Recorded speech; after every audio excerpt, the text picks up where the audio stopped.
Good evening everyone. सो बात कर लेते हैं कैसे मार्केट ने काम किया, हमने क्या डिस्कशंस किए थे एंड आगे क्या सिनेरियो हो सकता है। अगर आप चैनल पे नए हो तो आप सब्सक्राइब करना कंसिडर कर सकते हो। आप वीडियो को देखो, पूरा देखा करो, मज़ा आएगा, सीखने को भी मिलेगी एंड लेवल्स हमारे काफ़ी अच्छे काम करते ही हैं। एंड लाइक करके चल सकते हो वीडियो को एंड चैनल को, एंड शेयर करके चल सकते हो वीडियो को एंड चैनल को, एंड लाइक वीडियो को चैनल सॉरी।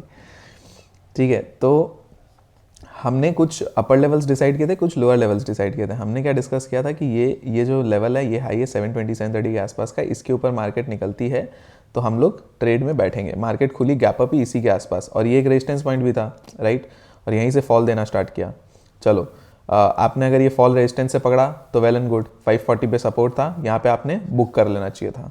ठीक है, नाउ अगर आप यहाँ पे 540 का ब्रेकडाउन का भी हमने डिस्कस किया था, तो ये 540 के ब्रेकडाउन के बाद आपने किया तो यहाँ पे वो भी एक सक्सेसफुल रहा ट्रेड, क्योंकि 540 के ब्रेकडाउन के बाद आप देखो फर्स्ट टारगेट हमारा क्या था, यहाँ पे लगभग ये वाला 420 के आसपास का। उसके बाद हमने एक्सपेक्ट किया था कि 300 भी आएगा, तो 420 भी आया लगातार, 400 भी आया, 300 भी आया एंड 200 भी आया राइट। एंड 540 के नीचे बहुत बहुत तेज़ टारगेट्स अच्छे मिले। तो होप सबको मज़ा आया होगा ये ट्रेड में। और इसी तरह से बैंक निफ्टी में भी हमने बात किया था ना, 45,500 और 450, ये जो लेवल है इसके नीचे अगर मार्केट सस्टेन करने लगती है तो 45,000 तक का जगह खुल जाएगा। तो मार्केट में आप देखोगे कितना हुआ, 44,886 तक लो मारा, और 45,000 पे भी आपने बुक कर लिया होगा तो कोई दिक्कत नहीं थी, राइट।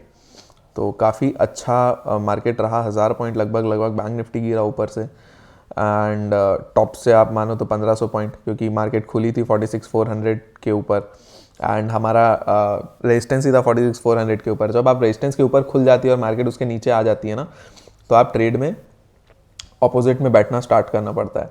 चीज़ क्या होता है, जैसे हमने क्या डिस्कस किया था, 46,400 आपका रेजिस्टेंस है, और मार्केट खुलते ही उसके बाद उसके नीचे आ गई, तो यहाँ पे आप अपसाइड के ट्रेड में नहीं बैठोगे, राइट, तो आपको नीचे की तरफ बैठना पड़ेगा। तो वो कहानी होती है। तो अब क्या हुआ, नीचे की तरफ आप बैठे होंगे तो आपको अच्छे खासे पॉइंट्स मिले होंगे, और आपने अगर नहीं भी किया होगा, आप वेट कर रहे होगे 45,500 टूटेगा उसके बाद ही बैठेंगे, तो उसके बाद भी आपको 500 पॉइंट मिले, अच्छे पॉइंट्स। अब इस बीच में आप कहीं भी बुक कर सकते हो। देखो, पूरी रैली कैप्चर करना इंपॉसिबल होता है, कोई नहीं कर सकता, ठीक है। आपको कहीं ना कहीं बुक करते हो आप, क्योंकि आपको भी पता है कि कहीं से अगर उल्टा पड़ गया, मार्केट अगर घूम गया, कुछ भी हो सकता है, कोई भरोसा नहीं है ना मार्केट का। तो आपको एसएल ट्रेल करते रहो, या फिर आप रैली में कहीं पे बुक करो, या यही चीज़ होती है। तो अब क्या सिनेरियो है, अब देखो, तो कल का ये लेवल, आज का ये लेवल है 21,190, ठीक है। इसके नीचे मार्केट सस्टेन करने लगती है तो 21,100 एंड 21,000 तक के टारगेट्स देखने को मिल सकते हैं। कल हो जाए चाहे परसों हो जाए, जो भी 1-2 दिन में मिल सकता है आपको, और हो सकता है एक बार यहाँ से सपोर्ट भी ले, ठीक है। एक बार अपने थोड़ा सा लॉन्गर टाइम फ्रेम में चल लेते हैं और देख लेते हैं कि कहाँ पे एक सपोर्ट बन रहा है। 1 आवर के टाइम फ्रेम में चलते हैं।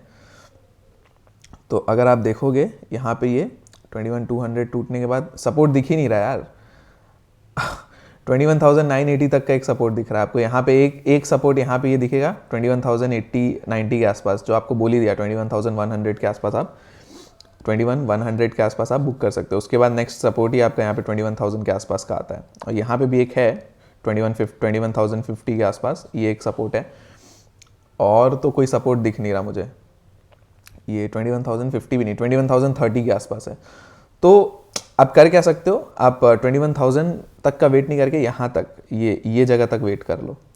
21,030 यहाँ तक आपको अपना बुक करना है, क्योंकि हो सकता है मार्केट आपको ये 30 पॉइंट के चक्कर में ट्रैप करके वापस ऊपर ले जाए, नहीं देखे यहीं से मार्केट ऊपर खिंच जाए, कोई बड़ा बात नहीं है, राइट। तो ये पॉसिबिलिटी है। अब दूसरा सिनेरियो क्या है बाइंग साइड के लिए, तो बाइंग साइड में देखो, मेरे को अगर 21,000 के आसपास मार्केट मिलती है तो मैं एक स्कैल्प करूँगा बाइंग का, वो बेटर रहेगा। और अगर मेरे को बाइंग करनी है तो ऐसे मेरे को ये लेवल 21,300, इस लेवल के निकलने के, ये एक रेजिस्टेंस भी बन गया। तो इस लेवल के निकलने के बाद ही मैं कोई बाइंग का सोचूंगा थोड़ा सा, वो भी बहुत ही मतलब छोटे क्वांटिटी में, और मतलब रिस्क रहेगा, बहुत भयानक रिस्क रहेगा। अदरवाइज मैं प्रेफर करूँगा सेल ऑन राइज। तो मार्केट मेरे को अगर 21,300 के आसपास मिलती है तो मैं यहाँ से बेचना पसंद करूँगा, ठीक है। अगर मार्केट 400 के आसपास 420 के आसपास मिलती है तो मैं यहाँ से भी बेचना पसंद करूँगा। तो सेल ऑन राइज में मेरा ज़्यादा अच्छा ट्रेड बनेगा और आपको भी सेल ऑन राइज ही करना है, ठीक है। कैप डाउन खुल जाती है, वेट कर लेना क्या कर रहा है मार्केट, थोड़ा कंसोलिडेशन दे दे या एक बाउंस दे दे तो वो बाउंस के बाद सेलिंग आप कर सकते हो। जैसे फर्स्ट कैंडल रेड बन गई या फर्स्ट कैंडल ग्रीन बन गई गैप डाउन खुल के, तो आप उस कैंडल के हाई का एसएल लगा के आप एक यहाँ पे आप एक ट्रेड एग्जीक्यूट कर सकते हो। बट ये शर्त है कि सेकंड कैंडल रेड बनना स्टार्ट होना चाहिए। ये नहीं कि सेकंड कैंडल भी ग्रीन बने जा रही है और आप बैठे हो, तो सेकंड कैंडल का भी आपको वेट करना पड़ेगा, आपको थर्ड कैंडल को देखना पड़ेगा, ठीक है। तो सेल ऑन राइज में हम लोग जाएंगे। अपसाइड के लिए तो भाई बहुत ही मतलब कम थोड़ा सा दिख रहा है मुझे तो अपसाइड के लिए वही है 21,400 तक के टारगेट्स हो सकते हैं। अगर 21,300 टूट जाता है ऊपर की तरफ तो वॉलेटाइल हो सकता है, ठीक है, बस और कुछ नहीं। तो अपसाइड में आप मेरे हिसाब से कम ही ध्यान देना, थोड़ा रिस्क रहेगा, आप सेल ऑन राइज में रहो। डाउन साइड बैंक निफ्टी में क्या है, बैंक निफ्टी में ये लेवल मार्क कर लो 45,450 टू 500, 45,450 अब 500 भी नहीं, बफर के लिए 45,550 ये लेवल मार्क करके रखो, ठीक है। तो अपसाइड में तो आपको 45,550 के ऊपर ही कुछ जाना है, ठीक है। और आपका कोई भी सेल पोजीशन के लिए अगर सेल ऑन राइज में जाते हो तो 550 आपका एसएल रहेगा, ठीक है। तो इस एसएल के साथ आप सेल ऑन राइज कर सकते हो। तो आपको अगर यहाँ पे कहीं पे मार्केट मिलती है 45,550 के आसपास तो आप यहाँ पे सेल ऑन राइज करके चल सकते हो, ठीक है। नेक्स्ट आते हैं 550 के ऊपर निकला तो आप चाहो तो एक स्कैल्प कर सकते हो, बट मैं थोड़ा प्रेफर नहीं करूँगा। अगर मार्केट चल जाती है चल जाने तो कल देख लेंगे, ठीक है। अगर कल मुझे लगता है कि कोई सिचुएशन चेंज हो रही है तो मैं टेलीग्राम पे अपडेट मार दूंगा। नेक्स्ट, अगर ब्रेकडाउन की बात करें, मार्केट अगर ये लेवल जो आज का लो है 44,850 और 44,750, तो ये 750 भी एक इंपॉर्टेंट लेवल है। तो 850 के नीचे आप 750 तक का एक ट्रेड ले सकते हो, ठीक है। अगर 750 टूटता है तो 44,500 भी आपको दिख जाएगा, तो आप यहाँ तक के लिए ट्रेड में बैठ सकते हो, ठीक है। तो ये आपका रहेगा, but sell on rise would be preferable, ठीक है। तो ये आप करके चल सकते हो। सेल ऑन राइज में आप एक ये लेवल भी देख सकते हो, तो 5,400 के आसपास से अगर कोई रेजिस्टेंस खाता है तो वो भी आप प्लान कर सकते हो, ठीक है। बाइंग की तरफ थोड़ा सा मेरा अभी नहीं है रुझाव, ठीक है, क्योंकि मार्केट बहुत बेयरिश है, तो थोड़ा सा हम लोग बेयरिश ट्रेड ही ज़्यादा सोचेंगे। नेक्स्ट आते हैं, अब ये बियरिश ऐसा नहीं कि बियरिश जिंदगी में रहे, बियरिश अभी है। बियरिश मार्केट को बुलिश आपको पता है कैसे बनता है, 2-3 दिन बियरिश ट्रेड बनेंगे, बड़े बड़े फॉल्स आ जाएंगे, उसके बाद जब खींचना स्टार्ट करेगा तो आपको मौका भी नहीं मिलेगा, gap up to gap up मारेगा सिर्फ, राइट। तो वो उस टाइम पे हम लोग देखेंगे। तो अभी आप अपसाइड का ज़्यादा मत सोचो, जब टाइम आएगा तब अपने अपसाइड भी सोच लेंगे।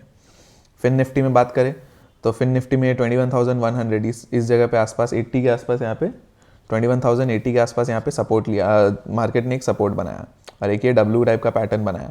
अगर मार्केट इस लेवल को तोड़ देती है तो 21,000 आपका फर्स्ट टारगेट है, उसके नीचे भी निकलने लगता है तो 20,950 एंड 900 भी हो सकता है, सॉरी 21 नहीं है 20,080 है। तो फर्स्ट टारगेट आपका 20,000 है, अगर 20,000 टूट जाता है तो 19,950 एंड 19,000 भी आप 19,900 भी आप आ सकते हो, ठीक है। तो ये हो गया आपका फिन निफ्टी में। अपसाइड में क्या है आपके लिए सेल ऑन राइज का लेवल ये 21,300 250 ये लेवल मार्क कर लो, ठीक है। तो ये 20,250 टू 20,300 ये आपका सेल ऑन राइज के लिए रेजिस्टेंस का जोन है। तो यहाँ से आपको कोई नेगेटिव पैटर्न मिलता है तो आप सेल ऑन राइज में जा सकते हो। इसका ब्रेकआउट होता है तो मार्केट को आप छोड़ सकते हो या फिर आप ये 400 तक के लिए प्ले कर सकते हो, ठीक है। 400 के ऊपर भी निकलता है तब आप देख सकते हो, ट्रेल करके चल सकते हो, बट ये 400 मैक्सिमम है। यहाँ तक के आ गया तो यहाँ से आपको एक सेलिंग के लिए अपॉर्चुनिटी मिलनी चाहिए, ठीक है। तो ये हो गया। तो ये रहा फिन निफ्टी और बाकी तीनों इंडाइसेस में हमने बात कर ली है। और जब मार्केट बियरिश रहता है, जब मार्केट सेलिंग में रहता है तो सेल ऑन राइज में जाना है, एज सिंपल एज दैट। क्योंकि मार्केट जब बाइंग में रहता है ना तो आपको बाय ऑन डिप कम मिलता है, आपको ज़्यादातर गैप अप्स मिलते हैं और वो चेज होते हैं जिसमें डर लगता है बैठने में, ठीक है। तो अगर राइज मिलता है तो उसको आप थोड़ा सा सेलिंग की तरफ सोच सकते हो, ठीक है। और तीनों में ये लागू होती है। फर्स्ट कैंडल को देखना, फर्स्ट कैंडल अगर गैप डाउन वेप डाउन खुल जाता है और फर्स्ट कैंडल ऊपर खिंच जाती है या फिर फ्लैट खुलता है तो ऊपर जाती है तो आपको रेजिस्टेंस लेवल बताई दिया, गैप डाउन खुलता है और फर्स्ट कैंडल ऊपर खिंच जाती है और सेकंड कैंडल वहाँ से रेजिस्टेंस खा के रेड बनाने लगती है, तो आप थर्ड में इस फर्स्ट कैंडल के हाई का स्टॉप लॉस लगा के आप ट्रेड बैठ सकते हो पुट के साइड में, ठीक है, या शॉर्ट के साइड में। तो चलिए आज के लिए इतना ही है, बाकी डिस्कशन हम लोग कल के दिन कर लेंगे। तो अगर पसंद आए तो आप चैनल को सब्सक्राइब करना कंसिडर कर सकते हो, वीडियो को लाइक कर सकते हो एंड चैनल को शेयर करके चल सकते हो एंड वीडियो को भी शेयर कर सकते हो, ठीक है। Thank you so much. आपको अगर टेलीग्राम का लिंक चाहिए तो नीचे डिस्क्रिप्शन बॉक्स में है, ठीक है, तो वहाँ पे आप लिंक में क्लिक करके ज्वाइन कर सकते हो। आपको मिड मार्केट में जो भी अगर मुझे कुछ सिचुएशन चेंज होती हुई दिखे या कुछ रहे तो मैं अपडेट कर दूंगा, ठीक है। चलिए, और उसमें हम लोग न्यूज़ एंड ऑल सब शेयर करते हैं कि मार्केट में क्या चल रहा है, क्या सिनेरियो है, रिजल्ट्स, ये वो सब कुछ, तो आपको हेल्प मिलेगी काफ़ी, ठीक है। तो इधर उधर दौड़ने की ज़रूरत नहीं पड़ेगी। तो चलिए, thank you so much, bye bye, take care.